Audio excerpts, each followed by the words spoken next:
একটি ধর্মান্ধ গোষ্ঠী জড়িত থাকার সম্ভাবনা আছে।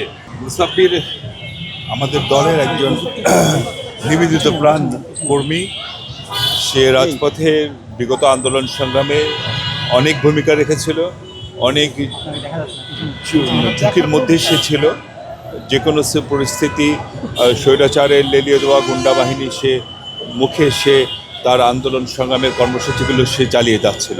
আমরা যারা ঢাকায় রাজনীতি করি আমরা সবাই জানি যে এই ছেলেটি এই অঞ্চলে স্বৈরাচার বিরোধী আন্দোলনে কী ভূমিকা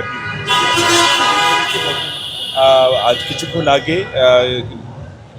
কিছু ছদ্মবেশী খুনি তাকে হত্যা করেছে।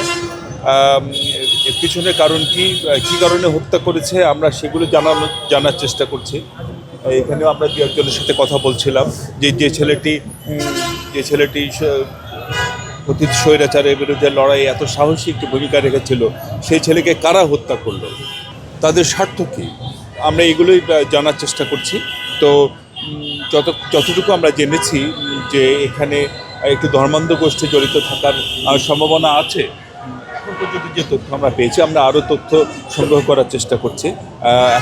এখন নিশ্চয়ই আরও আইন শৃঙ্খলা রক্ষাকারী বাহিনী তারাও খোঁজখবর নিচ্ছেন।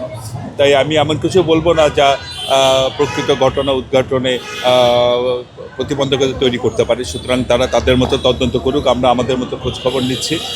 তবে এই যে ন্যাক্কারজনক ঘটনার তীব্র প্রতিবাদ জানাচ্ছি। কী ভাষায় এর প্রতিবাদ জানাবো জানি না। সামনে একটি নির্বাচন, এই নির্বাচনকে বাধাগ্রস্ত করবার জন্য একটি গোষ্ঠী নানাভাবে কাজ করছে। ইতিপূর্বেও আমরা বেশ কয়েকজনকে আমরা হারিয়েছি।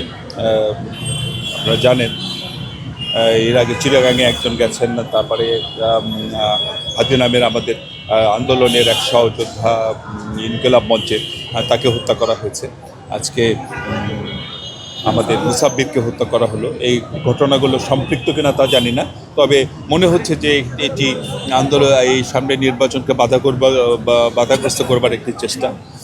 যে এই ঘটনা যারাই ঘটুক, যেভাবেই ঘটে থাকুক, আমরা আশা করব যে এর একটি তদন্ত হবে এবং এই ঘটনার পিছনে যারা জড়িত তাদের বিরুদ্ধে অনতিবিলম্বে ব্যবস্থা গ্রহণ করা হবে। আপনারা দেখেছেন যে এখানে সর্বস্তরের মানুষ, এই অঞ্চলের সর্বস্তরের মানুষ এখানে নেমে এসেছে। সেই এলাকায় অনেক জনপ্রিয় একজন নেতা ছিল, সেখানে কমিশনার ইলেকশনও করেছিল এবং প্রচুর ভোটও পেয়েছিল, তাকে জোর করে হারিয়ে দেওয়া হয়েছিল। সেরকম একটা জনপ্রিয় একটা ছেলে যার আন্দোলন সংগ্রামে এত বলিষ্ঠ ভূমিকা, তাকে কারা হত্যা করলো, তাদেরকে অনতিবিলম্বে বিচারের কাঠগড়ায় দাঁড় করাতে হবে।